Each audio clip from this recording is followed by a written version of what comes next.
Fire সার্ভিসের ৩টি ইউনিটের প্রায় ১.৫ ঘন্টার চেষ্টায় মিরপুরের মিজান টাওয়ারে লাগা আগুন নিয়ন্ত্রণে এসেছে।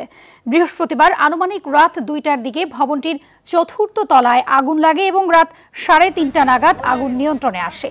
আগুনের কারণ নিশ্চিতভাবে জানা যায়নি, তবে প্রাথমিকভাবে ধারণা করা হচ্ছে এসি বিস্ফোরণ থেকে আগুনের সূত্রপাত।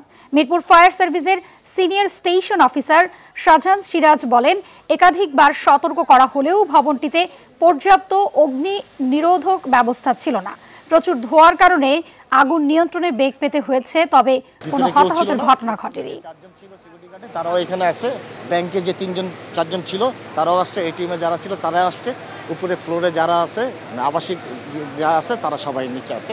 একের পর এক আগুনের কাহিনী ঢাকা সিটিতে হচ্ছেই। শুধু টাকার ব্যবসার কথা চিন্তা না করে মানুষের জীবনের কথা চিন্তা করেন, বিল্ডিংয়ে অগ্নি নির্বাপক যে ব্যবস্থা সেগুলো ব্যবস্থা রাখেন। মানে এত পরিমাণ স্মোক যা বলার মতো না, তারপরও আমরা সেখানে বিএ সেট করে অত্যন্ত সুদক্ষভাবে ভিতরে আমরা আগুনটা নির্বাপন করতে সক্ষম হয়েছি।